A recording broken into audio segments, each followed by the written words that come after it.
Terkadang kan manusia begitu, semakin merasakan satu keistimewaan semakin lalai. Lantas untuk apa kita memiliki sebuah keistimewaan yang menyebabkan kita semakin jauh dari Allah Subhanahu wa ta'ala?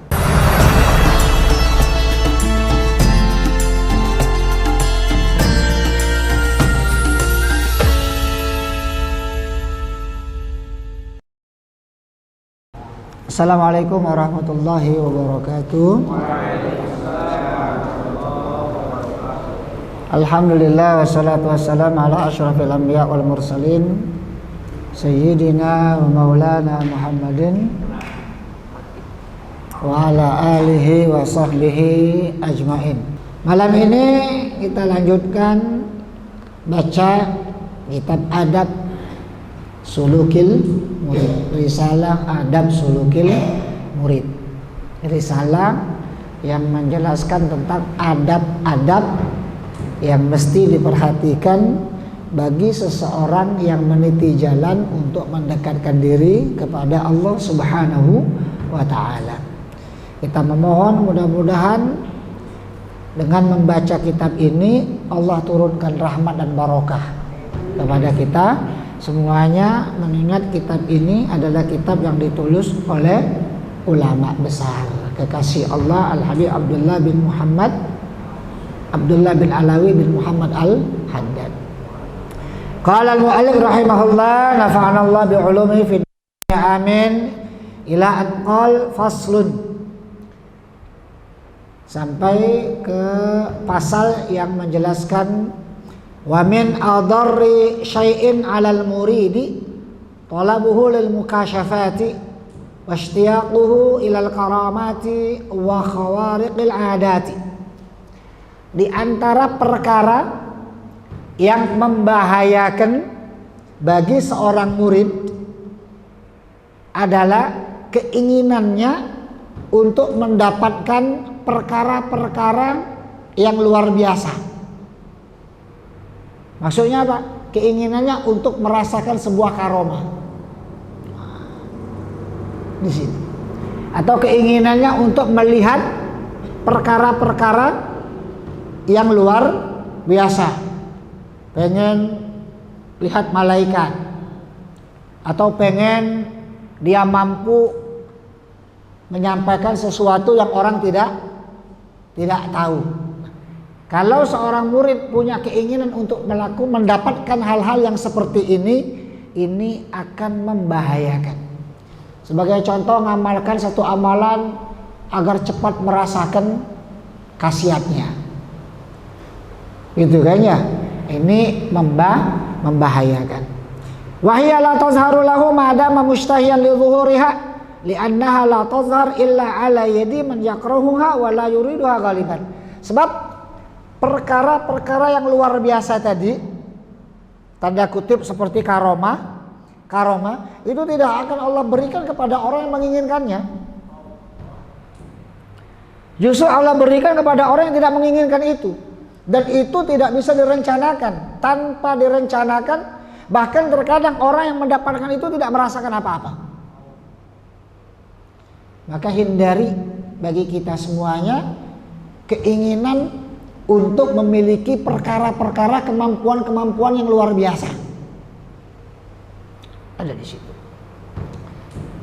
Waqad taqa'u li tawa'ifa minal maghrurin istidrajan lahum wa ibtila'an li dha'afatil mu'minin minhum. Terkadang perkara-perkara yang seperti ini terjadi pada orang-orang yang tertipu sebagai wujud istidraj. Istidraj itu apa ya? Bahasa istilah itu sengaja diberikan satu keistimewaan agar dia semakin tertipu, semakin jauh. Dan sekaligus ujian bagi orang-orang yang lemah imannya. Karena kan ada orang, saya nggak mau ngamalkan itu. Kenapa? Saya belum nggak ngerasakan buahnya misalnya. Ada istilah mukjizat, ada istilah karomah, ada istilah istidraj, ada istilah maunah, ada istilah ihana, ada istilah irhas. Irhas itu perkara-perkara luar biasa yang terjadi pada seorang nabi sebelum ia diutus menjadi nabi. Irhas. Ketika dia menjadi nabi dan rasul itu menjadi mukjizat. Khusus untuk nabi dan rasul. Cuman terkadang bahasa sehari-hari kita untung dapat mukjizat gitu. Kalau udah tuh ini hanya penggunaan kata yang tidak pada tempatnya. Kalau istilahnya dalam syariah yang namanya mukjizat itu hanya untuk nabi dan rasul. Sementara karomah itu khusus bagi orang-orang yang soleh, yang istiqomah dalam ketaatan. Maka jangan kita tertipu terhadap orang-orang yang mampu melakukan perkara-perkara di luar kemampuan manusia normal, tetapi dia bukanlah orang yang istiqomah dalam urusan ibadah. Sholat gak pernah, puasa gak pernah, tapi mampu melakukan hal-hal yang luar biasa. Ini bisa jadi menjadi ihana, bisa jadi istidraj, sesuai dengan yang diinginkan, tapi dia semakin jauh dari Allah Subhanahu wa ta'ala. Terkadang kan manusia begitu, semakin merasakan satu keistimewaan semakin lalai. Lantas untuk apa kita memiliki sebuah keistimewaan yang menyebabkan kita semakin jauh dari Allah Subhanahu wa ta'ala? Maka hal yang demikian itu istidraj, bukanlah karomah dari Allah Subhanahu wa ta'ala. Innama takunu karamatin idza zaharat ala ahli istiqamah. Yang namanya karomah itu hanya akan muncul, diberikan kepada orang-orang yang istiqamah dalam ketaatan. Agar kita tahu batasan-batasannya. Fa'in akramakallah ayuhal murid bisyai'in minha fahmaduhu subhanahu ta'ala alaih. Kalau seandainya kita merasakan ada pertolongan dari Allah, perkara yang luar biasa yang kita rasakan, bersyukurlah kepada Allah Subhanahu wa ta'ala. Wala taqim ma dhahara laka wala taskun ilaihi. Tapi jangan berhenti di situ. Dan jangan merasa cukup, saya sudah sampai. Gitu kan ya. Berapa banyak kan orang yang rajin baca Quran, suara bagus agar dibilang ahli Quran, sebatas itu. Berapa banyak orang yang senang melakukan ibadah agar dikenal sebagai ahli ibadah. Itu bukanlah satu tujuan yang istimewa. Maka jangan pernah berhenti pada apa yang kita rasakan atau kita capai. Tapi teruslah untuk meningkat. Maka di sini selalu ada roja, ada khauf dalam setiap amalan yang kita lakukan. Roja, amalan yang kita lakukan diterima oleh Allah. Khauf, khawatir. Bisa jadi sholatnya masih ada yang kurang, belum khusyuk dan lain sebagainya. Waqtumhu wala tuhaddits bihin nas. Jika kita merasakan atau mendapatkan satu kemuliaan dari Allah Subhanahu wa ta'ala, bersyukurlah kepada Allah, sembunyikan, tidak perlu diceritakan kepada siapapun. Di antara kemuliaan mungkin apa? Allah rizkikan kita mimpi jumpa Rasul sallallahu alaihi wasallam. Ini kemuliaan. Bersyukurlah. Tapi bukan untuk diceritakan kepada siapa-siapa. Cukup antara kita dengan Allah Subhanahu wa ta'ala. Wa in lam yazhar laka minha syai'un fala tatamannahu. Kalaupun belum Allah kasihkan, belum Allah tunjukkan, belum nampak pada kita, jangan terlalu mengharamkan itu. Wala ta'sab ala faqdihi, dan jangan pula merasa sedih kok belum dapat ya. Belum ketemu ya. Tugas kita apa? Istiqomahlah dalam ketaatan. Karena kemuliaan yang hakiki itu akan Allah berikan saat kita berada dalam surga. Jannatun na'im. Wa'lam annal karamatal jami'ata li jami'i anwa'il karamatil haqiqiyati wassuriyati al istiqamah. Karena sejatinya kemuliaan yang sebenarnya itu adalah sifat istiqomah, sikap istiqomah. Istiqomah itu apa? Al-mu'abbar anha bimtisalil awamiri wajtinabil manahi zahiran wa batinan. Istiqomah itu konsisten dalam menjalankan perintah-perintah Allah dan menjauhi larangan-larangan Allah Subhanahu wa ta'ala. Perintah, larangan. Tinggal kita lihat, sudah istiqomah belum kita dalam perintah? Sudah istiqomah belum menjauhi larangan Allah Subhanahu wa ta'ala? Kalau kita masih belum bisa istiqomah di dalam hal yang seperti ini, ya udah, jangan banyak-banyak ngarapin yang lain. Mintalah sama Allah, ya Allah, bantu kami untuk istiqomah melaksanakan perintah-Mu. Salat di awal waktu saja kita masih belum bisa istiqomah. Menjaga sholat rawatib saja kita masih belum istiqomah. Sholat duha aja kita masih belum istiqomah. Baca Quran kita masih belum istiqomah. Masih berat. Maka mintalah sama Allah bagaimana agar ini bisa istiqomah. Sebagai contoh, walau alhamdulillah, misal kita dibantu oleh Allah bangun selalu jam 4 fajar, nggak pernah kesiangan. Tiap hari bisa istiqomah kita sholat tahajud misalnya. Ini sudahlah nikmat dari Allah Subhanahu wa ta'ala. Tugas kita melaksanakan itu istiqomah, melaksanakan perintah-perintah Allah, menjauhi larangan Allah. Buah daripada itu biarlah Allah yang atur semuanya. Terkadang ditampakkan oleh Allah, terkadang tidak Allah tampakkan. Kalau Allah tampakkan kepada kita, bersyukurlah. Tidak perlu untuk diceritakan kepada siapa-siapa. Kalaupun tidak ditampakkan, yakinlah amalan sebaik apapun, sebanyak apa kita lakukan, pasti ada buahnya yang Allah sengaja sembunyikan. Kenapa? Allah lebih tahu bagaimana kondisi hati kita. Karena bisa jadi kita kan nggak sanggup. Nah, inilah lebih baik kita tidak melihat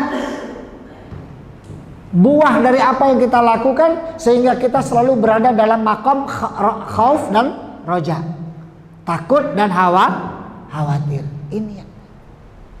Maka Bapak dan jamaah sekalian yang dirahmati oleh Allah Subhanahu wa taala, fa'alaika bitashihiha wa ihkamiha tahdumkal akwanul ulwiyyatu was sufliyatu khidmatan la tahjubuka an rabbika wala tasghaluka an muradihi minka. Tugas kita menyempurnakan semua amalan-amalan zahir kita dan amalan-amalan batin kita. Tugas kita menyempurnakan bagaimana menunaikan perintah Allah dengan sebaik sesempurna mungkin. Tugas kita menyempurnakan bagaimana menjauhi semua larangan-larangan Allah. Perintah Allah ada yang sifatnya lahir ya, ada yang sifatnya batin. Amalan-amalan lahir seperti apa? Ada yang wajib, ada yang sunnah. Yang wajib jangan pernah ditinggalkan. Yang sunnah sebaiknya dikerjakan. Jangan terjebak di pengertian secara fikihnya saja. Memang benar secara hukum yang namanya sunnah dikerjakan dapat pahala, ditinggalkan tidak apa-apa. Benar secara Allah tidak hisab kita kalau meninggalkan yang sunnah, tapi tetap tidak mendapatkan fadilahnya, tidak mendapatkan pahalanya. Maka ini di sini wajib dikerjakan. Yang sunnah jangan sampai ditinggalkan. Ini yang diinginkan baginda Rasul untuk kita, istiqomah. Wa allaw istaqamu 'ala thoriqati la asqainahum ma'an ghadaqan. Andai kata mereka istiqamah dalam meniti jalan menuju Allah Subhanahu wa taala, akan kami kucurkan hujan yang menyuburkan iman dan ketakwaan bagi kita semuanya. Ini yang berat, Pak. Ini yang berat. Ibarat nanam pohon, gitu kan ya. Ketika nanam pohon itu jangan hanya sibuk mikirkan kira-kira pohon ini berbuah apa tidak ya. Agak lah nanam tidak berbuah. Agaklah nanam dah berbuah. Jangan mikirkan pohon ini berbuah atau tidak. Tugas kita tanam pohon ini, rawat dengan baik. Kan begitu. Kalau mau pikir ini kalau nanam pohon ini kira-kira berbuah apa tidak, agaklah capek nanam, tidak berbuah. Agak uang berbuah galo, yang kita tidak berbuah. Daripada nanam tidak berbuah, akhirnya tidak nanam. Lah kalau tidak nanam, tidak bakalan berbuah. Lah pasti tidak berbuah. Maka fokus berpikir nanam dan kalau nanam dirawat dengan baik, ada kemungkinan untuk berbuah. Betul? Ada kemungkinan untuk berbuah. Maka tugas kita sempurnakan amalan-amalan tadi. Amalan zahir, sholat, puasa, baca Quran. Tapi amalan batin jangan lalai. Ini menjaga hati kita. Dalam kitab Bidayatul Hidayah itu disebutkan 3 induknya. Yang pertama penyakit hasad, itu induk. Yang kedua penyakit riya. Masya Allah. Yang ketiga penyakit ujub. Ujub itu memunculkan kesombongan. 3 hal ini hindari. Maka dari sekarang jangan sampai dalam hati kita, ya Allah, jangan sampai ada rasa tidak suka, benci, dendam, iri kepada siapapun, sejahat apapun orang itu terhadap kita. Sebab terkadang apa? Hati kita terhijab oleh sifat-sifat buruk yang dalam. Bagaimana kita akan melihat rahasia yang Allah ciptakan kalau seandainya hati kita masih dikotori oleh hal yang seperti ini? Kayak tadi, bagaimana kita akan mencapai buah kalau kita nggak pernah nanam? Bagaimana tanaman ini akan berbuah kalau seandainya tidak pernah dirawat dengan baik, dipelihara dengan baik? Istiqomah ngerawat tanaman inilah yang akan menghantarkan kita kepada buah. Bisa jadi buahnya tidak kita rasakan saat ini, tapi nanti Allah siapkan di akhirat. Jangan terpedaya ketika melihat orang-orang Allah bukakan kekayaan duniawi, sementara kita serba terbatas. Bisa jadi orang-orang yang Allah bukakan kekayaan sedemikian banyak karena Allah melihat orang itu siap untuk hal yang demikian. Kita tidak siap. Untuk apa disibukkan oleh urusan duniawi sementara kita lalai dari kewajiban terhadap Allah Subhanahu wa taala? Maka di sini apa? La tahjubuka an rabbika wa la tasghaluka an muradihi ta'ala. Biarlah Allah yang atur semuanya untuk kita, sehingga kita hanya sibuk dengan urusan kepada Allah Subhanahu wa taala. Bapak-bapak jamaah sekalian dimuliakan oleh Allah Subhanahu wa taala, maka tatkala kita melaksanakan sholat 5 waktu itu adalah kewajiban. Sempurnakan rukunnya, sempurnakan sunnahnya. Ketika kita melaksanakan sholat rawatib, ketika kita melaksanakan sholat duha, memang betul Allah memberikan motivasi melalui hadis-hadis Nabi Muhammad SAW. siapa yang sholat sehari semalam 12 rakaat, Allah bangunkan baginya tempat di surga untuk memotivasi kita semuanya. Karena sifat manusia itu kan senang untuk dimotivasi.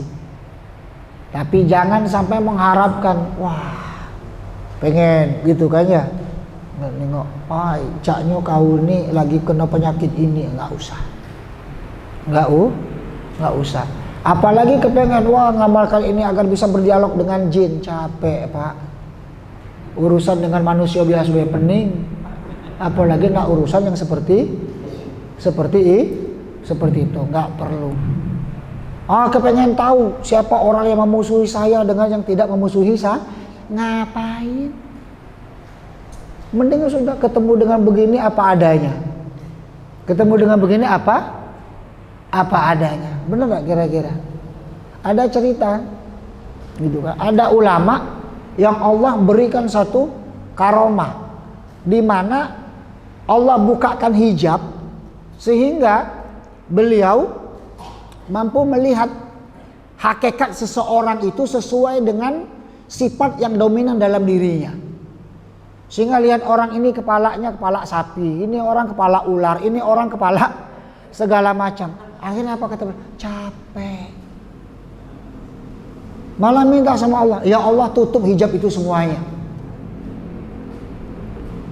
Maka sudah normal berjalan apa adanya. Sehingga muncul apa? Sifat husnuzon dengan siapa saja. Kita melihat ini orang baik.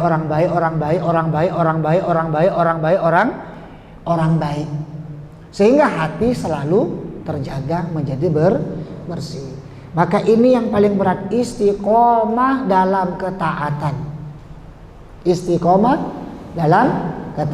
Maka perintah Allah, wasta'inu bis-sabri was-salah wa innaha lakabiratun illa 'alal khashiin. Jadikan salat, jadikan sabar sebagai penolong kita untuk semakin mendekatkan diri kepada Allah Subhanahu wa taala. Jadi luar biasa. Sekali lagi, jangan kita terjebak ketika melihat ada orang mampu melakukan perkara-perkara yang luar biasa di luar batas normal. Jangan kita tertipu ketika ada orang mudah menyampaikan perkara-perkara yang gaib. Gitu kan ya? Sehingga kita lebih percaya ke sana ketimbang menggantungkan diri kepada Allah. Siapa yang datang kepada Arraf, peramal, 40 hari sholatnya nggak diterima oleh Allah Subhanahu wa ta'ala. Begitu. Jadi jangan sampai hilang barang akhirnya hilang keimanan. Jangan sampai motor lah hilang iman pula. Gara-gara apa? Hilang motor, cari peramal untuk nyari motor. Motor ndak bertemu, iman lengit. Alangkah banyak rugi. Maka daripada itu mintalah pertolongan dari Allah agar kita istiqomah di dalam melakukan ketaatan. Istiqomah itulah kumpulan dari segala macam karomah. Karena tidak akan bisa istiqomah kecuali orang yang mendapat pertolongan dari Allah Subhanahu wa ta'ala. Makanya resapi ketika iyyaka na'budu wa iyyaka nasta'in. Ya Allah, kepadamu kami menghamba, melaksanakan beragam ibadah yang kau perintahkan.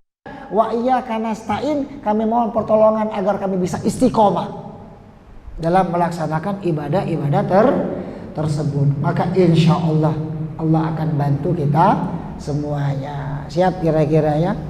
Yang penting kita tunaikan sebaik dan semaksimal mungkin. Yakinlah Allah pasti akan menolong. Ana inda dhanni abdi, tergantung pada prasangka kita semua. Yakin Allah akan tolong, maka Allah akan menolong. Tapi kalau tidak yakin, sama cak kita datang ke wong, kami ini lah mentok, rasanya cuman kamu nila yang pacak nolong kami. Betul kan ya? Dalam hati kita tergerak. Tapi kalau ada yang datang, kami ini nak berasa. Sekira pacak nolong, alhamdulillah mendak pacak tidak apa-apa. Dalam hati kita tidak pacak. Kan gitu kadang. Secara artinya apa? Yang dibutuhkan itu keyakinan yang kokoh dalam hati. Ketika kita Allahumma ghfirli in syi'ta, ya Allah ampuni saya jika kau menginginkan. Ya berarti kan kita gak yakin bahwa Allah itu Ghafur, Allah itu Ghaffar. Yang Allah inginkan apa? Keyakinan yang sepenuhnya tanpa ada keraguan sedikit pun, itu yang diinginkan. Makanya ketika orang yang betul-betul bertakwa mengucapkan, ingat pada saat Du'sur ya, yang datang kepada Nabi sedang istirahat di bawah batang korma, megang pedang. Man ya'simuka, siapa yang bakal menolongmu? Nabi menjawab, Allah. Ketika mengucapkan Allah, bergetar. Bahasa kita neter. Pedang jatuh. Padahal Rasul hanya mengucapkan Allah. Kenapa demikian? Lafzul jalalah keluar dari lisan orang yang hatinya betul-betul yakin kepada Allah Subhanahu wa taala. Bisa jadi Allah sengaja tahan, ingin memastikan keyakinan dalam hati kita semuanya. Gitu ya. Maka kadang kita perasaan aku lah maco Fatihah di banyu tadi itu. Tapi kayak tidak ngaruh. Pas giliran kiai maco dikit bae. Cuma dikit. Jadi akulah setengah jam maco itu. Kenapa? Itu beda frekuensi. Dan getaran keyakinan itu memberikan pengaruh. Nah ini yang harus ditumbuhkan. Tidak akan tumbuh kecuali dengan istiqomah. Bagaimana sholat itu akan menumbuhkan rasa kehambaan kalau kita saja belum istiqomah. Istiqomah melaksanakan, rasa akan mulai tumbuh. Ketika rasa mulai tumbuh, meningkat, semakin memperkuat keyakinan dalam hati kita semuanya. Ini yang tidak mudah. Contoh takbir Allahu Akbar. Kita baru takbir saja, itu belum merasakan. Buktinya apa? Ketika sholat hadir galau-galau. Barang hilang, lupa naroknya ingat dalam sholat. Betul kan ya? Ini yang tidak mudah. Makanya Sayyidina Ali bin Abi Thalib gitu kan ya. Ketika ada panah yang nancap di badannya, kata beliau apa? Cabut ketika saya sedang sholat. Bahkan para ulama ada yang bilang apa? Kalau saya sedang sholat terserah kamu nak apa. Saya tidak merasakan apa-apa. Mungkin tori marah dulu, awas ribut. Aku nak semayang. Gitu kan ya? Ini masih makom pemula kayak kita. Ini tidak akan meningkat kalau tidak istiqomah. Maka bisa istiqomah itu adalah pertolongan yang paling mahal dari Allah Subhanahu wa taala. Istiqomah itu akan muncul ketika rasa dalam hati mulai tumbuh. Nah, ini di sini. Sayang jangan ditinggalkan. Sayang. Kita sanggup meninggalkan hal-hal yang lain demi melaksanakan sholat berjamaah, demi melaksanakan baca Quran, tidak mau diganggu. Masya Allah. Nah, maka dari sekarang ayo Bapak jamaah sekalian atur waktu dalam sehari, kapan waktu yang khusus kita bermunajat dengan Allah Subhanahu wa taala. Sholat 5 waktu jadikan perkara utama di atas segala-galanya. Agar apa? Agar kita menjadi orang yang istiqomah. Dalam sehari semalam harus ada waktu yang kita khususkan untuk munajat dengan Allah Subhanahu wa taala. Tidak disertai urusan duniawi. Masya Allah. Waktu sofa. Waktu kita menjernihkan jiwa dan hati kita semuanya. Waktu yang paling tepat kapan? Malam. Malam. Maka dari sekarang mari khususkan waktu yang khusus malam. Walaupun sebentar, tidak ada urusan duniawi apa-apa kecuali kita munajat kepada Allah Subhanahu wa ta'ala. Agar apa? Agar Allah muliakan kita di dunia dan di akhirat. Takaran mulia dunia apa? Husnul khotimah. Jangan minta mulia di hadapan Allah, capek. Semakin kita minta dihormati wong, semakin kita merasa wong tidak ketik hormati kita. Semakin kita pengen dihargai wong, semakin perasaan wong tidak ketik menghargai kita. Ketahuilah, selagi masih dinjuk harga berarti murah. Selagi masih dihargai berarti murah. Maka minta pada Allah Subhanahu wa ta'ala. Mohon maaf atas segala kekurangan. Wassalamualaikum warahmatullahi wabarakatuh.